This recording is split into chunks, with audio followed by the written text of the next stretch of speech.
Au moment où le président s'apprête à parler, le concert commence. Regardez notre phrase du jour. Cette allocution aurait pu être faite par ChatGPT. C'est la réaction cinglante de la nouvelle secrétaire générale de la CGT.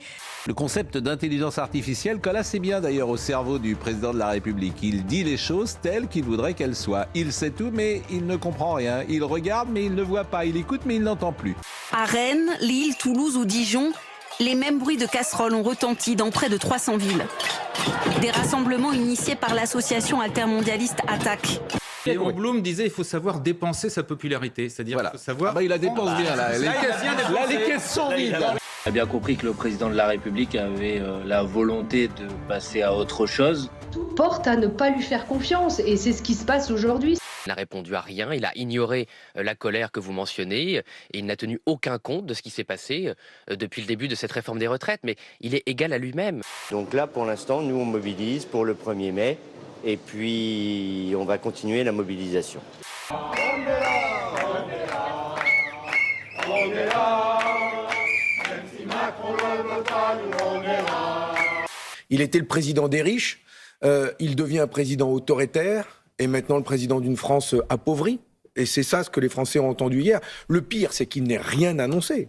Un tweet aux airs prémonitoires, un résumé de l'intervention avant qu'elle n'ait eu lieu. Il imaginait Macron dire « Le temps de l'apaisement est venu dans un pays profondément divisé où deux camps se sont opposés. D'un côté, moi, de l'autre, tous les abrutis de Français aveugles à mon génie. » Vraiment un bon choix, ça, comme formule. On parle des 100 jours assez régulièrement, en fait. Ouais. Il y a les 100 premiers jours d'un mandat, il y a les 100 premiers jours. Normalement, on en parle au tout début d'un mandat. Non mais là, on est dans une période particulière. Vous voyez, on vient de vivre une crise sociale forte dans notre pays. Si plus de 15 millions de Français ont suivi l'allocution télévisée d'Emmanuel Macron, ces cadres retournés ont attiré l'attention de nombreux téléspectateurs.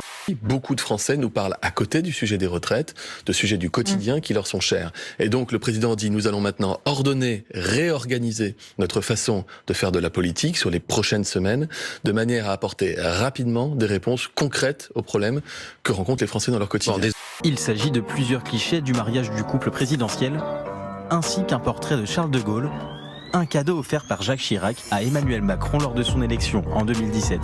L'objectif qu'on doit se donner est que l'agenda complet des négociations soit défini là, dans les prochaines semaines, prochains mois, de manière solide, et qu'on vous laisse le temps de la négociation, je dirais jusqu'à la fin de cette année, pour pouvoir bâtir ce pacte. On ne sait pas faire plus vite. Voilà, alors on peut trouver ça un peu lent, hein, mais en même temps, je pense que le pays gagne à ce que des accords soient signés par le patronat et le syndicat. La CFDT, un jour ou l'autre, ira discuter. Mais on veut un minimum de décence dans cette relation-là. On n'est pas, on répond pas quand on nous siffle. Nos compatriotes, légitimement, en ont ras-le-bol de la fraude. Ils en ont ras-le-bol de voir des personnes qui peuvent toucher des aides qu'ils payent eux-mêmes. C'est le contribuable qui le paye, c'est l'entrepreneur, c'est le salarié qui paye ces aides. C'est pas mon argent, c'est l'argent du contribuable. Il n'a aucune envie de voir que des personnes peuvent en bénéficier, le renvoyer au Maghreb ou ailleurs, alors qu'ils n'y ont pas droit. Réaction de Jean-Luc Mélenchon sur les réseaux sociaux, je cite « Chers compatriotes musulmans originaires comme moi du Maghreb, préparez-vous pour faire diversion. Le gouvernement annonce par la voix de Bruno Le Maire une nouvelle campagne pour vous montrer du doigt. Sans froid. » Le vide laissé par le président de la République hier soir est occupé par la pensée de l'extrême droite. Et que tout simplement, quand on ne sait plus quoi dire, eh bien, on cherche à faire du populisme assez low cost. Factuellement, ce qui est prévu est déjà décidé.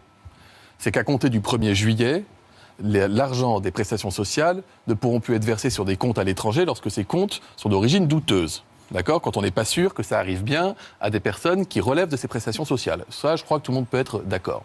Christian Chenet qui va recevoir les honneurs du Conseil de l'Ordre, mais pourquoi donc ? Eh bien, à 101 ans, c'est le plus vieux médecin de France en exercice. Il a encore un peu moins de 500 patients qu'il suit, pour certains depuis près de 70 ans.